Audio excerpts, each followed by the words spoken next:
Então, o mundo das ISTs é um mundo que está muito presente no meu dia a dia. E qual que é o objetivo dessa aula? Como eu falei, eu não quero que vocês saiam dessa aula, que saiam desse momento, sabendo identificar, diagnosticar e tratar todas as infecções. Eu quero que vocês possam entender o contexto todo que nós passamos nos dias atuais, porque tudo que vocês veem polarizado no Facebook também está presente nessa vida, nesse cotidiano, no que a gente tem para falar sobre as ISTs. Eu quero que vocês entendam o princípio básico na transmissão das doenças, que vocês possam desconstruir alguns preconceitos e identificar alguns sinais, alguns alertas sobre essas infecções. Só para entender, lá na metade da década de 80, quando o HIV já começava a avançar, foi criado o Plano Nacional de Combate, naquela ocasião, chamada de DSTs.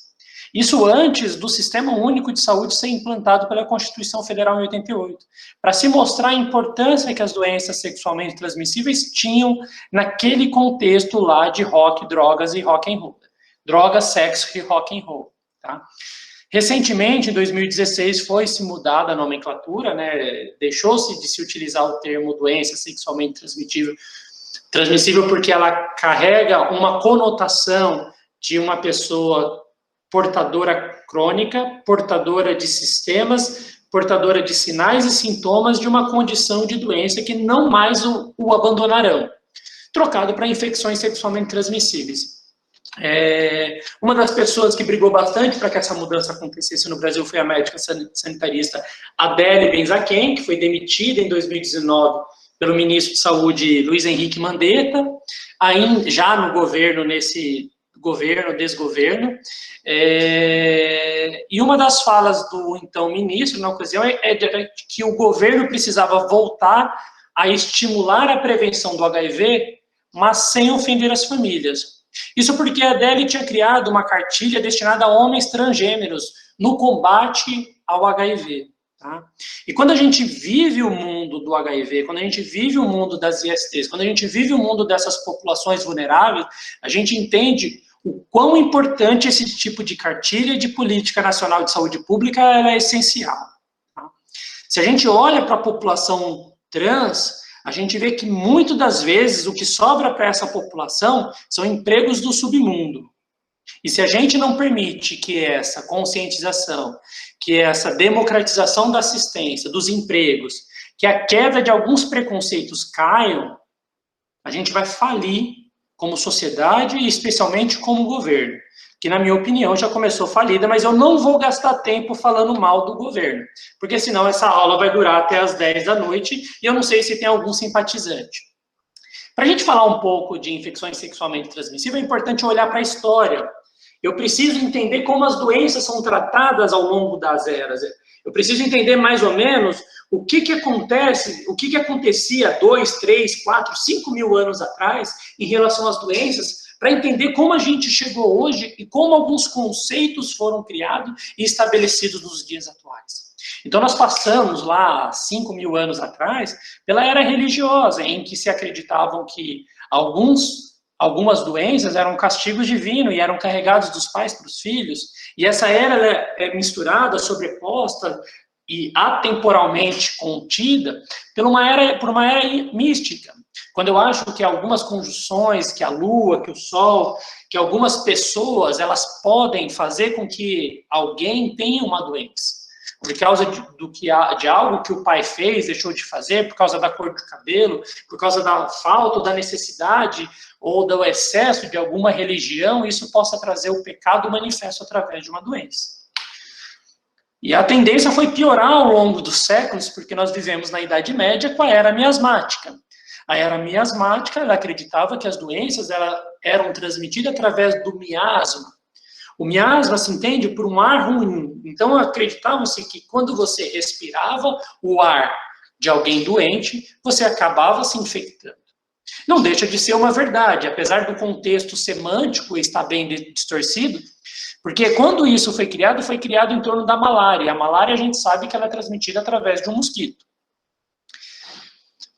Na ocasião, eles acreditavam que esse miasma eram odores ruins, cheiros ruins, porque era assim que as pessoas ficavam quando estavam doentes, quando tinha uma perna podre, por exemplo, quando a pessoa tinha diarreia, ou quando ela morava num local onde não tinha saneamento, como nenhum lugar tinha saneamento, e aquele cheiro ruim, aquele cheiro que subia ao ar, aquele mau odor, era aquilo que fazia com que as pessoas se infectavam. Então, dali começou a surgir alguns princípios de epidemiologia e de sanitarismo. O médico, naquela ocasião, era um tipo desse, né? Então, ele usava essa máscara, com essa face um pouco mais alongada, para não inalar o odor, o ar da pessoa doente, e ele usava também um graveto. Esse graveto era para poder tocar na pessoa, né? Não muito diferente de vários exames médicos que a gente vê hoje em dia, que o médico malemar toca o paciente, mas melhor não tocar do que tocar com um pau ou usando uma máscara dessa. E quem diria que nós voltaríamos à Idade Média?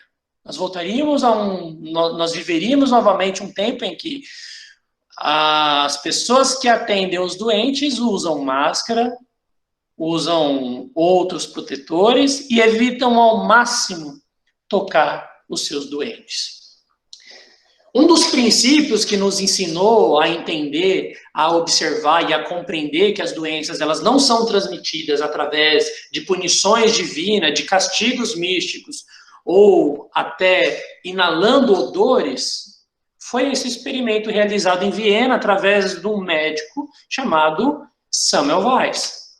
Esse médico, ele era professor na faculdade de Viena, e ele observou nessa faculdade onde tinham-se duas clínicas. Tá? Olha só que dado interessante. Na primeira clínica, era onde os médicos e estudantes de medicina faziam os partos. Na segunda clínica, era onde as parteiras faziam os partos. E Samuel Weiss começou a observar que a taxa de infecção onde tinha médico e estudantes de medicina era muito maior do que no setor que não tinha médico. E o que levou ele a entender um pouco desse processo? É que os médicos e estudantes de medicina, tal qual como hoje, que gostam de andar de jaleco, né? Gostam de manifestar, mostrar que está com um estetoscópio, de ir para o refeitório e quando você está pegando o bandejão, balançando o estetoscópio, passando inclusive dentro do seu prato de feijão. Naquela ocasião, eles gostavam também de sair das aulas e se mostrar como médico por toda a cidade. Mas tinha um fato muito importante e significativo que Samuel Weiss identificou. Nessa enfermaria, onde os médicos faziam os partos, era do lado da aula de necrópsia. Então, os alunos de medicina, eles saíam do necrotério, eles saíam do estudo cadavérico, eles terminavam de fazer as necrópsias, as autópsias, e iam lá na clínica fazer um toque para ver a dilatação das gestantes, fazer o exame ginecológico dessas gestantes. Tá? Na ocasião, não existia nenhum elemento que obrigassem os médicos a lavarem as mãos. Não existia luvas. E Samuel Weiss começou a identificar que provavelmente a infecção puerperal, que fazia com que essas mulheres morriam, estava muito relacionada com o ato de ir com as mãos contaminadas. E ele instituiu, obrigatoriamente, através desse tratado em 1847, que todos deveriam, obrigatoriamente, lavar as mãos antes de examinar as gestantes. E isso mostrou uma redução muito grande da taxa de infecção. Olha só nessa curva. Aqui, em verde, é a curva de infecção puerperal na enfermaria que não tinha médico. E aqui, em vermelho, onde tinha os médicos. Olha como a taxa era alta. E ela começa a cair depois de Samuel Weiss estipular que as pessoas precisavam ter higiene, precisavam ter consciência de que tinha como mudar a história natural dessas doenças. E ele instituiu isso. Mas assim como tudo que a gente tenta fazer de melhora, sabe aquele regime que você programou para fazer na segunda, mas na quarta você já desanimou? É assim que funciona. Ó. Eu comecei aqui, daqui uns dias voltou a piorar a taxa de infecção. E isso aconteceu lá dentro. Aí ele estipulou uma nova conduta. Agora, além de higienizar as mãos antes de entrar na enfermaria, os médicos e estudantes de medicina precisariam higienizar as mãos entre cada paciente. E aí, novamente, cai a taxa de infecção puerperal e a taxa de morte. Bom, Mas assim como todo mundo que vai jogar contra todo um sistema político, pesando a favor a ciência, mostrando que o caminho que toda uma sociedade ia estava errada e que era preciso se importar com as pessoas, salvar vidas, mudar comportamentos e atentar às questões básicas de higiene, tal qual vivemos hoje, Samuel Weiss foi tratado como um louco. Samuel Weiss foi colocado numa clínica psiquiátrica e essa diferença daqui, para vocês verem, olha só, isso é em 57, essa foto à esquerda. E a direita é em 61, quando ele foi colocado no hospital psiquiátrico, espancado e acabou morrendo de traumatismo craniano. Essa é a história desse grande Samuel Weiss que mudou todo o conceito microbiológico, porque através desse conceito, que é essa guerra de ciência versus toda a sociedade, às vezes com coisas simples, mostrando que nós podemos mudar, que precisamos fazer a diferença, porque a doença está muito relacionada com isso, como hoje, como vocês podem ver, essa discussão toda nos dias de hoje também não foi levada a sério. Mas lá no final do século XIX, nós inauguramos a era microbiológica, onde se identificou que doenças são transmitidas por agentes microbiológicos, principalmente porque Samuel Weiss conseguiu promover isso. E depois de muitos anos, todo aquele experimento de Samuel Weiss, de nós priorizarmos a higienização das mãos antes, entre os pacientes, como método de prevenção, ele serve para a construção da sociedade científica médica no período contemporâneo. Vocês estão acompanhando tudo isso, pessoal? Eu quero que vocês vejam de onde nós estamos partindo e olha só esse passeio que a gente vai fazer agora pelos assentamentos. Isso daqui é o Instituto Emílio Ribas, em São Paulo, onde a gente colocava as pessoas doentes com tuberculose todas nesse quarto. Tá? Aqui é a pensão Sanatório de Campos do Jordão, Nestor Goulart. Lá também são colocadas até hoje as pessoas com tuberculose. E aqui o asilo Colônia Amorés, onde se colocavam as pessoas com hanseníase. Tá? Esse é um documentário interessante que eu tive até o prazer de participar, que chama Hanseníase, Endemia Oculta. Ele conta a história de pessoas que tiveram hanseníase e foram separadas dos pais. E isso aconteceu. E por que eu estou mostrando tudo isso para vocês? Para vocês entenderem que eu não posso falar, não posso ensinar, eu não posso criar conceitos de infecções sexualmente transmissíveis se eu não tiver bem caracterizado, bem fundamentado, esses outros conceitos históricos, temporais e filosóficos relacionados à transmissão e prevenção de doenças. Eu recomendo esse seriado, essa minissérie viral do Porta dos Fundos. É maravilhoso para a gente tentar trazer uma linguagem hoje, leiga, às vezes chula, mas realmente do jeito que as pessoas pensam. Mas olha para vocês verem o que nós vivemos até a década de 50. Pessoas que eram diagnosticadas com hanseníase, estou falando de hanseníase, uma doença que limita, mas que dificilmente causa morte. Olha só, artigo 1º, parágrafo 3. Isolamento compulsório dos doentes contagiantes e afastamento obrigatório dos menores contatos de casos de lepra da fonte de infecção. Então, esse documentário, Hanseníase e Endemia Oculta, ela foi construída nesse sentido, de mostrar as crianças que foram separadas dos pais, colocadas nesse asilo, Colônia Amorés é o maior, o mais famoso no Brasil, e lá era deixado para sempre. Porque nós não tínhamos ainda o conhecimento para tratar essas doenças, elas continuam negligenciadas, elas continuam crescendo absurdamente nos rincões do Brasil, a gente não consegue tratar, e esses filhos cresceram longe dos pais. Então nós temos toda uma geração que foi construída dentro dessas imagens que vocês estão vendo aqui. Olha só que trágico, isso à direita é um jornal.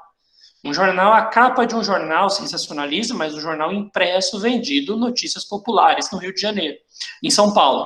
E olha só um dos temas aqui em cima. Novo remédio cura a peste gay. Tá? Isso para vocês olharem como a sociedade enxerga as doenças ao longo dos tempos. Olha aqui à esquerda, olha esse dizer. Não faça sexo com pessoas de Santa Cruz do Sul. Atualmente, existem 950 pessoas confirmadas com AIDS em nosso município. Estima-se, porém, que a quantidade total seja superior a 2.500. Se por acaso você não conhece todas elas, retire aqui a única forma segura de se prevenir. E aí a gente olha para isso, não, mas isso é a década de 80, isso é a década de 50, isso é o passado, isso é a década de 20, isso é o século 19. Não, não é. Isso é o hoje. As pessoas continuam enxergando as infecções, as formas de transmissão, os preconceitos, os conceitos pré-estabelecidos, as formas de segurança, a forma como você consegue estabelecer rotinas de se evitar a disseminação dessas doenças da mesma forma, com extremo preconceito e desrespeito para o próximo. Então, aqui são algumas falas de uma pessoa muito importante na nossa sociedade hoje, que acredita que uma pessoa com HIV é uma despesa para todos. E que pegar AIDS, como ele diz, não é problema do Estado. Ou outras falas aqui que eu prometi que eu não ia delongar em torno de desconstruir este governo. Mas o que a gente precisa para falar um pouco de ST é criar uma forma de enxergar tudo isso sem enxergar cor de pele, gênero, situação, escolaridade, profissão, nome, contexto social, familiar ou financeiro. Jamais. Porque viver com AIDS é possível, com preconceito não. E a gente nunca sabe quem tem.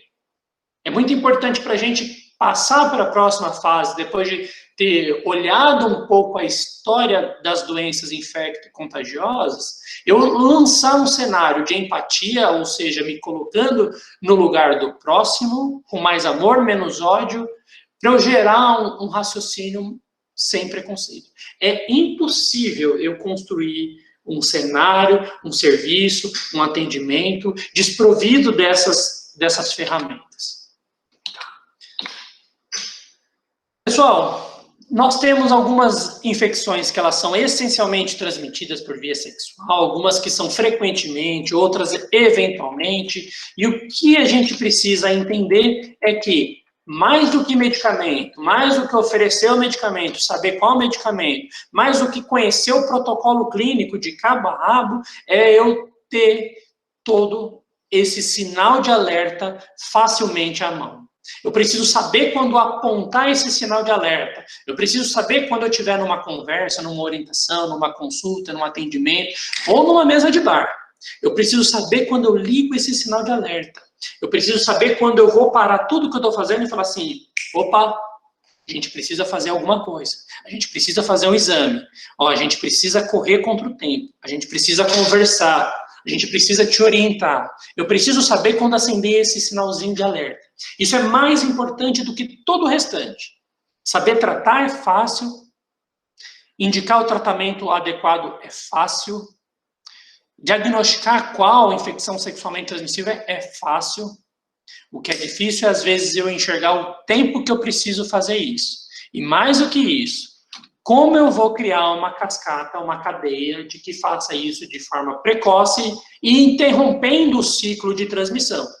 Porque, da mesma forma como a gente vê as doenças respiratórias se disseminando, eu tenho as cadeias das doenças sexualmente transmissíveis, elas se disseminando através da nossa sociedade.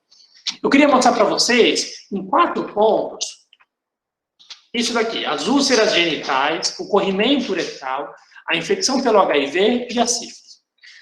As úlceras genitais, nós temos basicamente esse fluxograma que foi criado pelo protocolo nacional, tá? Mas a gente basicamente diferencia, quando eu olho uma úlcera, uma lesão, uma ferida genital, ela tem essas bordas, tá? Geralmente uma borda um pouquinho mais elevada, isso é uma úlcera, isso é uma ferida. E elas podem ser múltiplas, podem ser únicas, elas podem ser agrupadas, elas podem causar dor, pode causar odor, saída de secreção, mas basicamente o que diferencia na minha triagem é saber, perguntar se ele tem uma ferida que dói, uma ferida se ela é única ou se ela é assim um monte de bolinha. Porque com essas 2 perguntas eu já consigo fazer a maior parte dos diagnósticos. Mas repetindo, Mais importante do que saber que aqui é a esquerda, isso daqui é herpes, mais importante do que saber que essas bolinhas, essas feridinhas que doem muito, aqui é a esquerda, é herpes. Mais importante do que saber disso é saber ligar esse alerta. Porque quando alguém falar para mim que tem uma ferida na região anogenital, eu preciso imediatamente perguntar se dói, eu preciso perguntar se essas lesões são únicas, são múltiplas, se elas são em formato de bolha, se sai secreção e há quanto tempo elas estão ali, para eu poder, assim, começar a minha investigação e o meu tratamento precoce. Só para deixar aqui claro, pessoal, que o mesmo vírus que acomete a região anogenital, que o herpes, que é considerado uma IST, um outro subtipo, ele pode fazer as lesões orais, que está muito relacionado principalmente com queda da imunidade, quando toma muito sol, quando toma muito goró e toma sol juntas, essas lesões acabam surgindo, mas elas não são consideradas uma infecção sexualmente transmissível, ela é tem uma prevalência muito alta, principalmente na primeira infância, quando a mãe, quando o avô ou a avó compartilham talheres, compartilham copos. Então, é muito importante que a sociedade e a orientação do planejamento familiar, ele vá de direção a isso também. São comportamentos clássicos da nossa sociedade que a gente precisa reduzir e retirar. Não se compartilha copos, talheres, principalmente com crianças, tá? O corrimento uretral, ele é facilmente diagnosticado, porque geralmente ele vem com essa saída de secreção leitosa, acompanhado de muita ardência no canal da urina. O que nos preocupa, geralmente, são as mulheres, que nem sempre têm esse corrimento, mas cursam com bastante dor. E essa dor, grande parte das vezes, está relacionada ao ato sexual. Mais de 30 a 40% das mulheres portadoras de infecção sexualmente transmissível transmitidas através de um corrimento uretral, elas acabam não tendo nem essa manifestação da dor. Mas elas podem ter um discreto desconforto no baixo ventre, pode comprometer inclusive a fertilidade. E são sinais que a gente precisa sempre estar atentos para identificar. Para falar dessa doença aqui, eu queria que vocês prestassem bastante atenção, que é algo que eu gosto muito de falar, é uma das doenças que acabei tendo algumas publicações referentes a ela. Nós conseguimos coletar mais de 13 manifestações raras. E para falar dela, é importante eu ter esse contexto aqui, que aqueles que não conseguem lembrar o passado estão condenados a repeti-lo. E essa doença, ela é uma doença que atravessou os séculos, né? Ela é uma doença que foi trazida pelos portugueses, foi levada em várias cruzadas para outros povos, digamos, não civilizados, como eles se referiam, e para cada cenário, para cada população que aquelas pessoas invadiam, essa doença ganhava o nome. Então, por exemplo, em Portugal, ela era chamada da peste do mal espanhol. Na Espanha, eles chamavam de mal de Nápoles. E assim, cada população, cada civilização jogava a culpa daquela doença na outra civilização. E o contexto dessa doença, ela está relacionada com esse livro e com muito do que se diziam, de que essa doença que eu vou falar para vocês, ela era um castigo divino por causa da prostituição. Então, os homens eram castigados por se deitarem com as mulheres, que, no caso, eram subjugadas como inferiores aos homens, que deixavam o seu leito matrimonial para se deitar com elas. E a sífilis.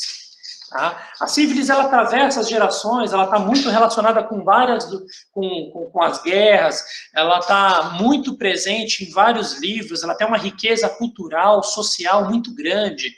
E na ocasião, na época, se tentava tratar a sífilis de todas as formas, porque é uma doença que tem uma manifestação absurda.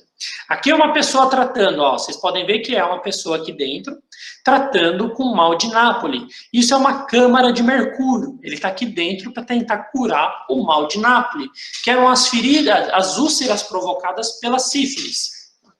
E existe esse poema que diz, enquanto a doença não sumir, pode ser por toda a vida, quem sabe. Este é o preço que se paga. Uma noite com Vênus e a vida inteira com Mercúrio. Então se dizia que uma noite na lascívia, uma noite na prostituição, uma noite com a deusa do amor, poderia te garantir uma vida inteira com Deus Mercúrio. Uma alusão ao tratamento que era feito à sífilis na ocasião. E são vários os relatos, são vários os contextos sociais e históricos, mas é muito triste quando a gente olha o que a sífilis provocou. Porque os homens, eles manifestavam essa doença, que eles acabavam disseminando entre os povos, mas quem sofria, na verdade, eram as mulheres subjugadas e eram as crianças que nasciam dessas mulheres, muitas vezes com deformidades gravíssimas, como vocês podem ver nessa foto. Aqui é em Veneza, onde tinha uma ala, um hospital para tratamento dessas infecções, e uma das histórias emblemáticas é o experimento de Tuskegee, que a gente conhece, que tem até um livro, um filme, chamado Cobaias, com Lawrence Fishburne, que é um filme fantástico, que conta essa experiência. Foi uma experiência feita no Alabama, com 400 pessoas com sífilis e 200 pessoas sem a doença. Na ocasião, eles escolheram 600 homens negros de uma comunidade extremamente pobre, agrária, sofredora, e ofereceram para essas pessoas refeições, um dinheiro extra para o funeral, e eles faziam essa pintura toda de bom moço. Vejam aqui a cena linda, né, digna de um quadro, do homem branco, lá no interior dos Estados Unidos, com a população negra do Alabama, pobre, analfabeta, recém-desescravizada, colhendo exame, dando um lanchinho para eles, em torno de um estudo de tanto carinho e preocupação que eles tinham com essa população. Para eles, a doença era chamada de bad blood, porque as pessoas tinham a doença, elas transmitiam entre elas, os filhos nasciam e acabavam morrendo. E qual o crime ético que houve nesse estudo? É porque os médicos, e isso tudo foi feito com aval de todas as instituições de saúde dos Estados Unidos. Tá? Então isso é importante porque isso mudou paradigmas no mundo da pesquisa e no campo da ética.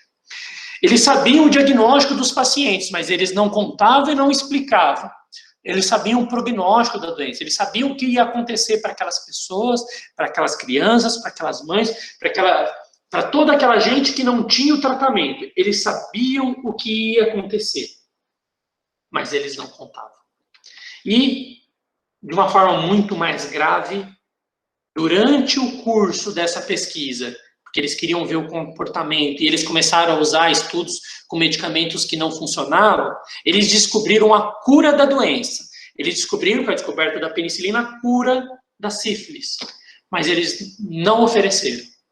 Eles não ofereceram, e só depois de muito tempo, através dessa brilhante jornalista do Washington Post, chamada Jean Heller, que investigou que ainda existia no interior dos Estados Unidos um estudo que era conduzido de forma antiética, de forma com que eles não sabiam o que tinham nem o que ia acontecer, de forma como que eles continuavam transmitindo, de forma como eles continuavam nascendo como crianças e morrendo totalmente deformado pelas infecções mais graves causadas pela sífilis, mesmo já tendo descoberto o tratamento.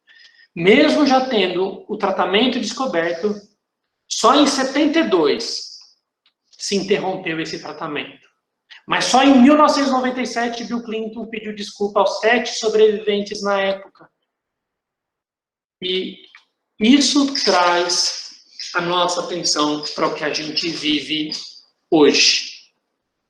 Nunca antes na história da ciência se tentou, de uma forma tão rápida, tão veloz, tão objetiva e tão profunda, descobrir a cura de uma doença. E interromper tudo aquilo que não é ético, tudo aquilo que faz mal, tudo aquilo que não tem benefício nenhum, como vocês acompanharam e cansaram de acompanhar a celeuma da cloroquina para a Covid. Este retrato, essa preocupação de como foi construído os atuais comitês de ética, é o retrato do que se viveu no século passado. A tentativa de descobrir rapidamente o que cura, o que não cura, o que traz alívio, o que não traz alívio, aquilo que pode fazer mal, aquilo que é ético e não ético, tem fundamento baseado nesse estudo com a sífilis. E a sífilis é uma doença multiforme. Ela pode se manifestar, como muitas das vezes, com essa úlcera genital, indolor, única.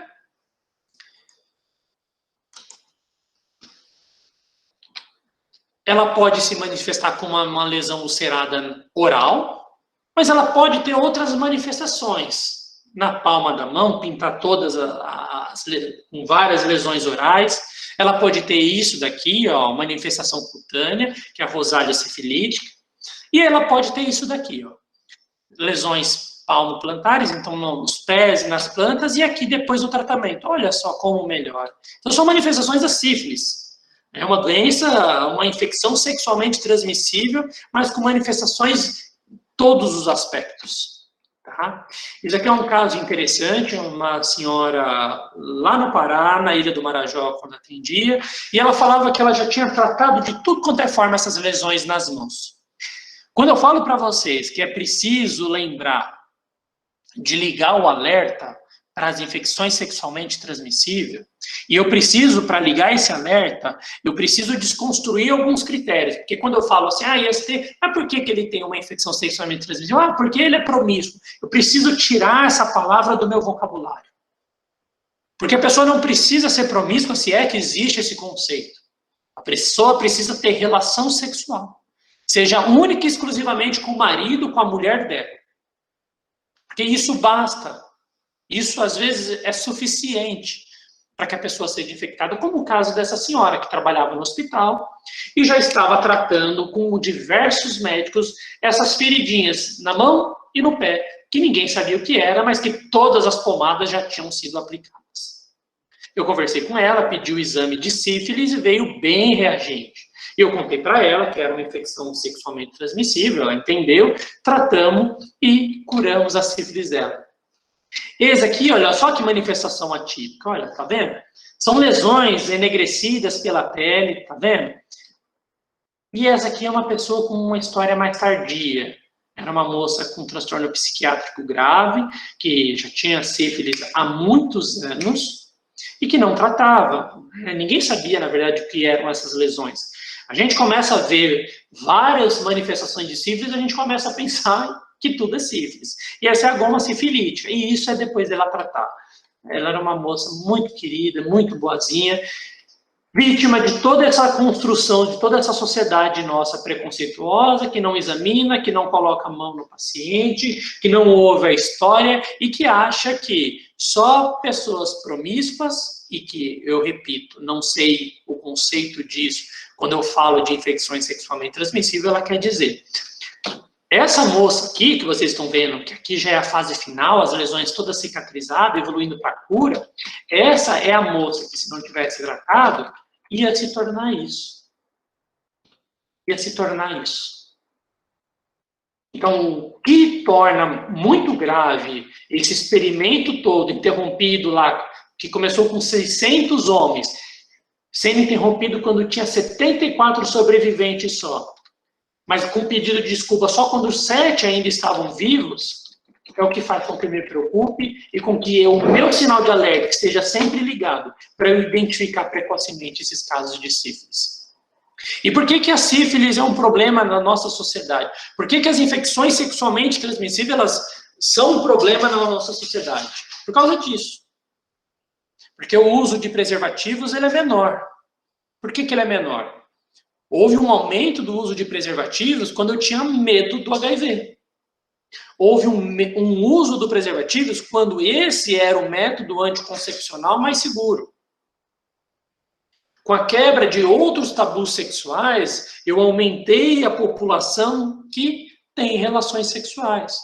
O aumento das relações sexuais por via anal, conforme mostram esses dois documentos, porque é a via de maior risco para infecções relacionadas para as infecções sexualmente transmissíveis, todo esse contexto aumenta os casos de infecção. Então, aqui tem esses estudos aqui, são bem interessantes, que eles mostram um questionamento, principalmente em relação ao HIV, mostrando que o sexo anal receptivo é o que confere maior risco se a pessoa que vai fazer a penetração tem HIV. O sexo anal insertivo, ele tem um segundo risco. E o sexo vaginal receptivo, para a mulher, ela confere um risco se o homem tem HIV. O sexo oral receptivo, então quando a mulher faz sexo oral em um homem, isso também tem um risco. E o sexo vaginal insertivo, ou seja, o homem fazendo sexo numa mulher que tem HIV, tem um risco menor. As outras formas de relação sexual, se discute bastante qual real poder que ela tem de transmissão para o HIV. Para todas as doenças, para todas as infecções sexualmente transmissíveis, um beijo está valendo para aumentar esse risco de transmissão. Quando eu falo do HIV, eu estou falando da doença que dizimou, que matou principalmente pessoas famosas, porque de todas as ISTs, ela é a que traz um risco de morte. Tá? Ela é a que coloca o sistema imunológico do paciente, da pessoa, em xeque. Ela é a doença que faz com que aumente o risco dessa pessoa com HIV ter outras infecções e morrer. Então, nós temos pessoas famosas, e eu estou colocando essas pessoas aqui não para expô-las. Eu estou colocando aqui porque elas sempre disseram que tinham infecção pelo HIV. Eu preciso olhar tudo isso, eu preciso olhar essas pessoas que foram construídas numa outra verdade, e no mundo pós-moderno tenho pessoas que você olha e fala, não tem cara de HIV. Vocês já ouviram esse estereótipo? Esse estereótipo é muito comum. As pessoas diziam, os pais de vocês, os avós de vocês vão dizer, nossa, mas aquela pessoa tem AIDS. Como eles usavam um termo mais pesado, pejorativo ainda, de chamar as pessoas com infecção pelo HIV de AIDS. Esse conceito estereotipado não tem lugar. Não tem mais lugar na nossa sociedade, nós precisamos retirá-lo de toda discussão da sociedade. Recentemente, um secretário de saúde de Ribeirão Preto usou esse termo para uma entrevista na Globo. Então, nós precisamos corrigir as pessoas que falam assim. Porque o HIV não tem cara, o HIV não tem cor, o HIV não tem pós-social. Vocês estão olhando aqui uma das pessoas, um artista de Hollywood, milionário, branco, hétero, com HIV. Vocês estão olhando aqui um atleta, um dos maiores atletas da história dos Estados Unidos de basquete.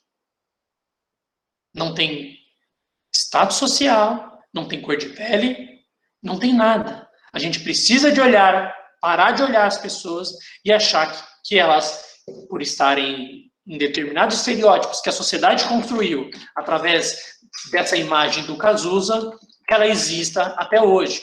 Porque para eu conseguir ter sucesso no controle das ISTs, eu preciso olhar todo mundo como um sujeito, como propenso, como um possível paciente com infecção sexualmente transmissível. Porque basta eu transar. Foi o que eu falei para vocês. Olha só essa linha do tempo aqui, que interessante, né? Desde quando se descobriu, quando se identificou o vírus do HIV, lá em 86, quando o nome é batizado e quando se cria o Plano Nacional de Combate ao HIV, porque se criou esse plano só porque o HIV matava a população rica do Brasil, porque senão nós estaríamos vivendo uma epidemia do pobre, como nós temos hoje a hanseníase, onde ninguém se preocupa, onde nós temos a malária, onde nós temos outras doenças extremamente negligenciadas no país, onde nós temos, por exemplo, uma outra doença extremamente negligenciada, que são as infecções, que é a infecção hospitalar. A infecção hospitalar é a principal infecção negligenciada nesse país, que hoje nós chamamos de infecção relacionada à assistência à saúde.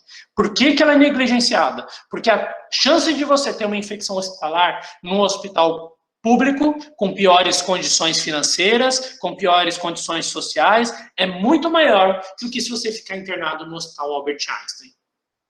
Então, quando eu vou discutir a equidade do sistema de saúde, eu estou falando de mentira, porque não existe. Quando eu coloco uma pessoa para ser tratada no SUS internada, por melhor que o SUS seja, por melhor, por mais importante que nós construímos tudo isso, nós ainda temos uma deficiência muito grande que precisa ser corrigida. E as infecções hospitalares é uma delas.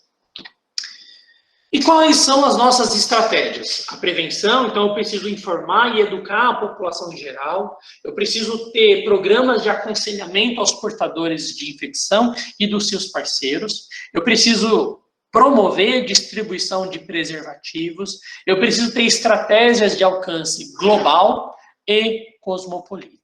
Eu preciso falar a linguagem da população, eu preciso que as pessoas entendam o que eu estou falando, eu preciso que essa campanha atinja as pessoas que estão sendo infectadas com as IST. Detecto os casos sintomáticos e trato os casos assintomáticos. Eu preciso levar a IST fora desse mundo de que só pessoas promíscuas têm. Eu preciso levá-la para o seio familiar. Eu preciso que todo mundo dentro de casa fale, poxa, será que alguém aqui tem uma IST?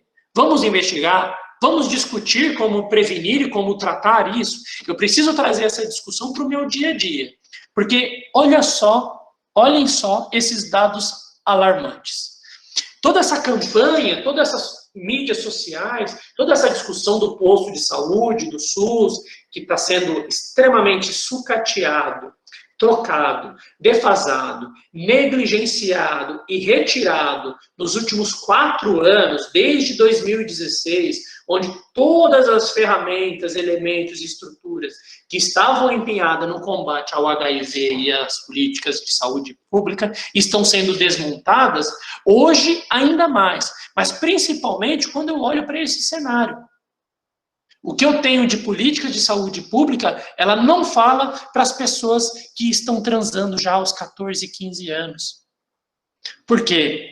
76% das pessoas já ficaram com alguém antes dos 15 anos de idade.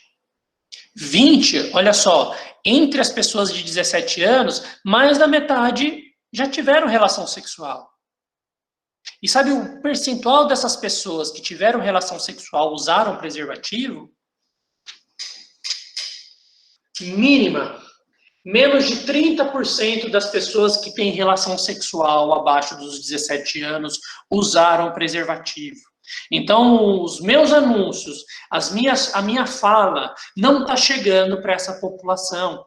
Essa população ela já está chegando com 19, 20 anos com várias infecções, com sífilis. Ela já construiu toda uma família sem tentar entender o que ela poderia fazer para não ter tido nenhuma infecção.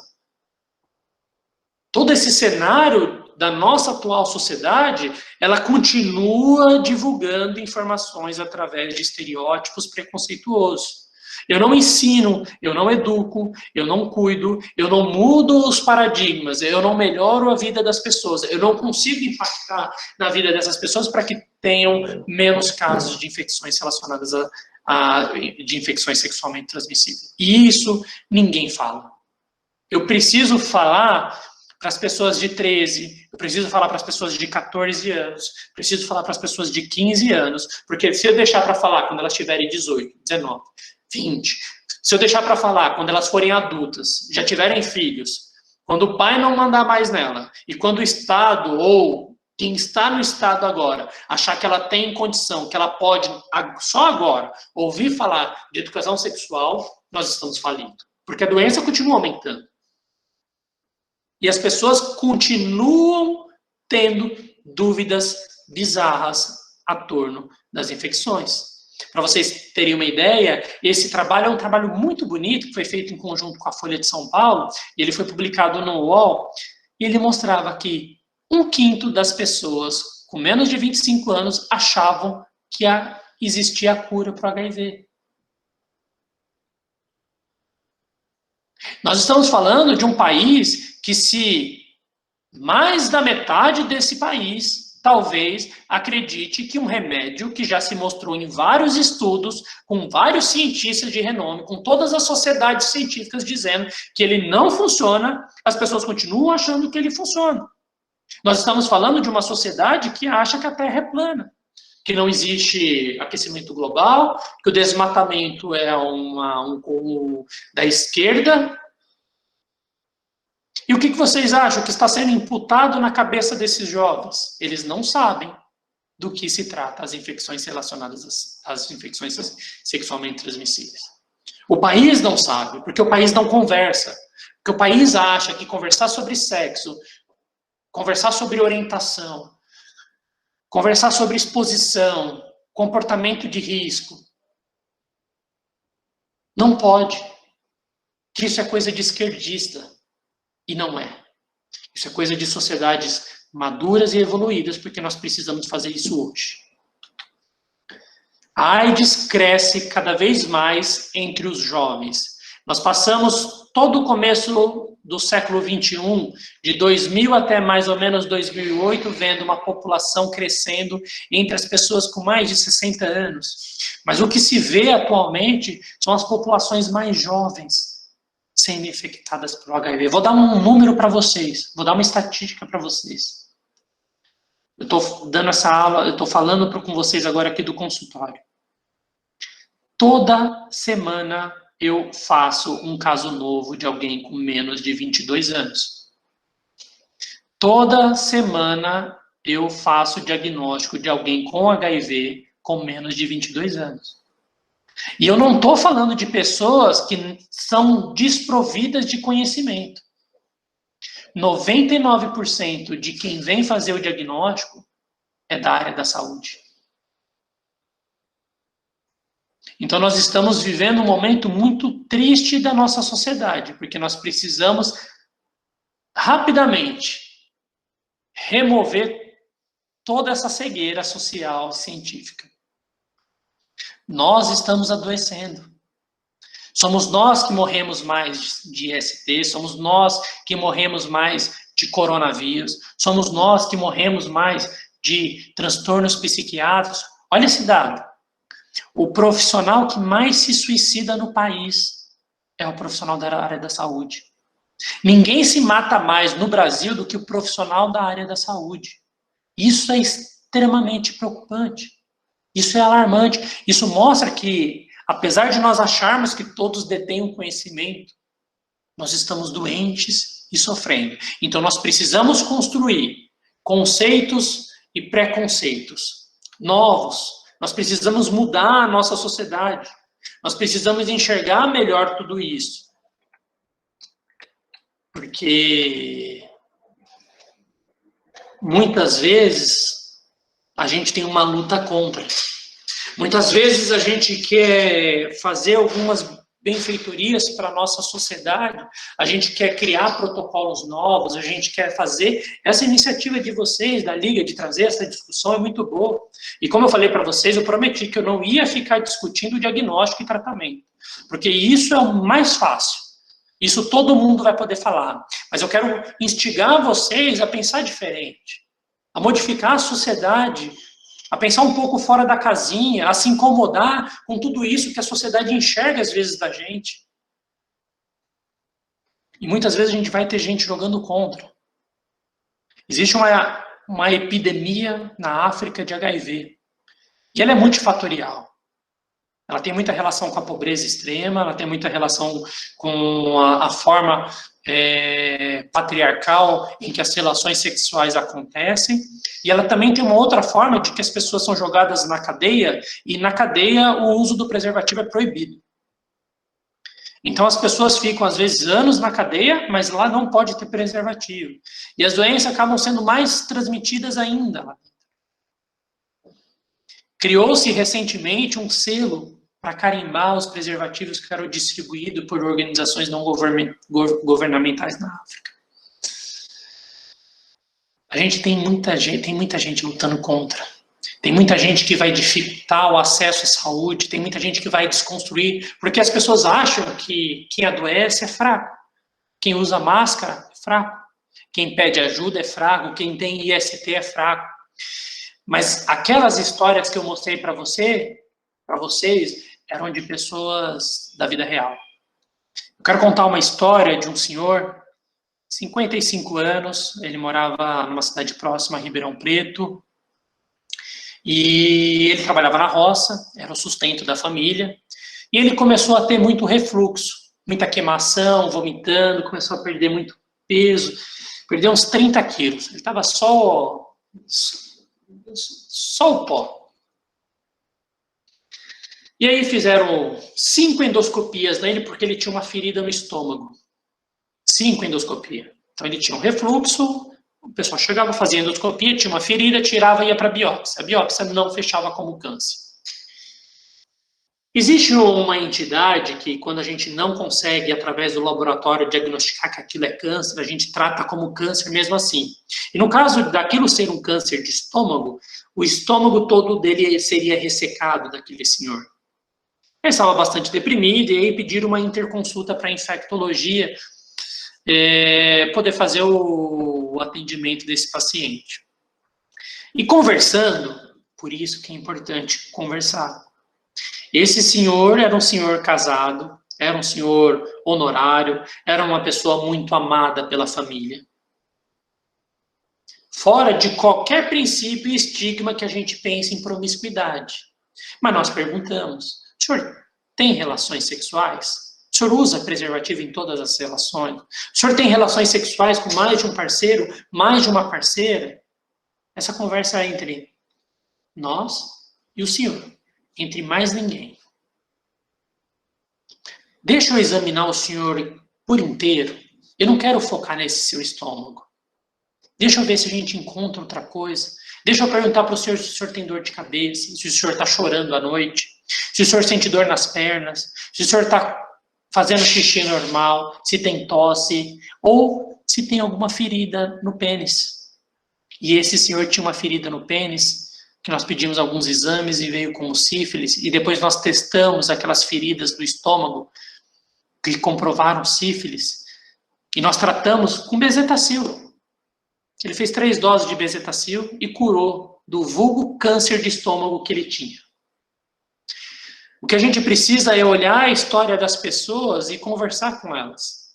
Oferecer atendimento multidisciplinar, multimodal, amplo, sistêmico e desprovido de preconceitos e conceitos. Eu não posso achar que ninguém tem chance de ter infecção. Eu preciso olhar diferente. Eu não estou olhando com um olhar de julgamento. Eu estou olhando com um olhar de acolhimento. Porque se eu faço o diagnóstico correto, se eu faço o diagnóstico em tempo oportuno, se eu ligo aquele sinal de alerta nesse momento, e eu preciso sempre pensar que pode ter uma IST envolvida, eu salvo uma vida. Porque ele ia ter o estômago ressecado. E essa história comove muito, porque a família ficou muito feliz. E não é comum você ver uma família muito feliz por receber um diagnóstico de sífilis. Mas entre sífilis e retirar todo o estômago para uma suspeita de câncer, sífilis era muito melhor. E precisa ser muito melhor, porque eu posso tratar e curar. Eu queria encerrar aqui com vocês com a fala do Herman Shaw. O Herman Shaw foi o último sobrevivente do estudo. Ele foi o sobrevivente do estudo Tuskegee lá do Alabama. E perguntaram para ele, naquela cerimônia com Bill Clinton, se ele ia processar os Estados Unidos, se ele tinha raiva dos Estados Unidos. E ele disse assim, a fim de que os Estados Unidos, para atingir seu pleno potencial, é preciso realmente ser uma América. Preto, vermelho, branco, juntos. Confiar um no outro e cuidar de cada outro. Nós estamos vivendo uma polarização absurda da nossa sociedade, tanto política quanto social. E essa polarização ela só pode servir para desmascarar quem é de mentira e para empoderar quem é de verdade. Se ela, de fato, estiver envolvida e direcionada para trazer cura e restringir a propagação das infecções sexualmente transmissíveis. Porque é algo que ainda incomoda a sociedade. Porque é algo que ainda machuca. Porque é algo que ainda aflige as pessoas. Especialmente as mais vulneráveis. E quando eu falo de mais vulneráveis, eu estou falando daquela pessoa que mora na rua, que não tem onde dormir, daquela pessoa que não consegue um emprego, só encontra no submundo se prostituindo, porque a sociedade não consegue ser atendida por uma pessoa trans. Eu estou falando daquela pessoa que mora na beira do rio, não sabe ler, porque todo mundo acha que não precisa ter educação. Para que ter educação? E assim ele não consegue entender a importância de se prevenir. E hoje a gente está falando dessa sociedade mais jovem, de 14, 15 anos, que não pode ter acesso à educação sexual, porque tem gente dizendo que isso é nocivo. Então nós precisamos reconstruir, parar e refletir, para entendermos um pouco melhor onde nós estamos e para onde nós vamos, para a gente construir um país melhor. Queria agradecer o convite de cada um de vocês, e eu me coloco à disposição para algum esclarecimento. Obrigado, pessoal, pela atenção. Muito obrigada, doutor Lucas. A palestra foi excelente, muito inspiradora. O pessoal está elogiando muito aqui no chat. E alguém tem alguma pergunta para fazer?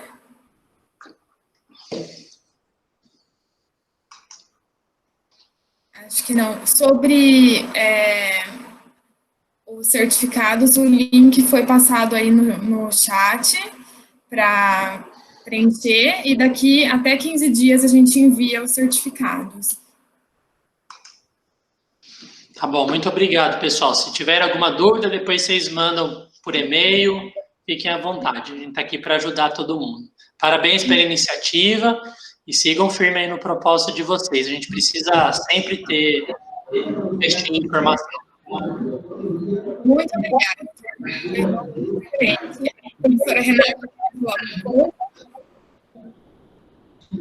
Não, eu só queria agradecer, doutor Lucas, pela excelente palestra, brilhantes reflexões, muito importante para o futuro profissional de saúde, conhecer essa realidade e as dificuldades enfrentadas, mas também sinalizando aí os caminhos que a gente deve percorrer. Agradeço muito mesmo, foi muito bom, esperamos contar com ele em outros momentos. Eu fico aguardando o convite.